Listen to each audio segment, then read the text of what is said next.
হেই army, আশা করছি সবাই ভালো আছো, আবার নাও থাকতে পারো। কারণ এখন জিমিনের প্রেম নিয়ে যেসব গুঞ্জন শোনা যাচ্ছে, এটা নিয়ে তোমরা একটু চিন্তিতও আছো, আবার কেউ কেউ উদ্বেগও আছো। যাই হোক, আমি এই ভিডিওতে যতটুকু জানতে পেরেছি সেগুলোই আজ তোমাদের সাথে শেয়ার করব। প্রথমত 27শে আগস্ট জিমিনের একটা ভিডিও ভাইরাল হয়েছে, যেটা তোমরা সবাই দেখেছো নিশ্চয়। আর যার অ্যাকাউন্ট থেকে এটা ভাইরাল হয়েছে তিনি হলেন একজন কোরিয়ান অ্যাক্টর সংদাউন। ভিডিওতে দেখা যাচ্ছে জিমিন এলিভেটর থেকে বের হয়ে আসছে, সংদাউন তার সামনে এসে উপস্থিত হয়েছে, আর এটাতে সে একটু সারপ্রাইজ হয়ে গেছে।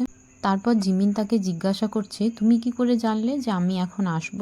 আমি তো বলিনি এমন কিছু কথা।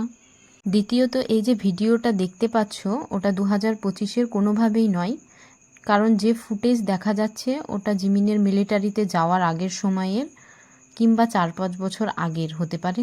কিন্তু মেন পয়েন্ট হলো ভিডিওটা কোনোভাবেই ফেক বলে মনে হচ্ছে না, এটা দেখে তো সত্যিই আসল ভিডিও বলে মনে হচ্ছে। এই ভিডিওটাই শুধু নয়, এর আগে এই সেলিব্রিটির সাথে জিমিনের সম্পর্কের গুঞ্জন শোনা গিয়েছে। 2022-এ শোনা গিয়েছিল তারা নাকি ডেটিং করছে। অনেক প্রুফও পাওয়া গিয়েছিল, যেমন সেম লোকেশনে ছবি পোস্ট করা, সেম টাইমে মুভি দেখা, এমনকি সেম জুয়েলারি ব্যবহার করা ছবিও সোশ্যাল মিডিয়ায় ভাইরাল হয়েছিল। তো আমার যেটুকু মনে হয়, হয়তো বা তারা রিলেশনশিপে ছিল কিংবা এখনও আছে, হতেই পারে, কিন্তু কনফার্ম না। জিমিন এবং তার এজেন্সি এখন এই ব্যাপারে মুখ খোলেনি, তাই এখনও পর্যন্ত এটা কনফার্ম না। তৃতীয়ত, আমার মনে একটা প্রশ্ন জেগেছে, কেপপের জগতে যেখানে রিলেশনশিপের ব্যাপারটা কতটা প্রাইভেট রাখা হয়, সেই জায়গায় জিমিন এত বেশি পপুলার, তাহলে তো তার ডেটিংয়ের ব্যাপারটা আরও প্রাইভেট রাখার কথা। তোমরা দেখেই থাকবে অনেক কেপপ আইডলদের ডেটিংয়ের ভিডিও রিভিল হয়েছে, কিন্তু অন্য কেউ করেছে, তারা নিজে কখনোই করেনি। কিন্তু এখানে ব্যাপারটা ঠিক উল্টো। সংদাউন নিজেই তার অ্যাকাউন্টে ভিডিওটা শেয়ার করেছে, এখানে নিশ্চয়ই কোনো একটা ব্যাপার রয়েছে, হতে পারে ব্রেকআপ রিজন।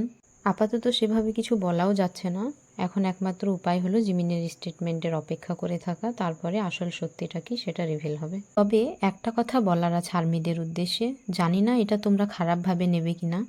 আমার যেটা মনে হয়, বিটিএসদের আমরা পছন্দ করি শুধুমাত্র তাদের রূপ দেখে নয়, তাদের প্রতিভা দেখে।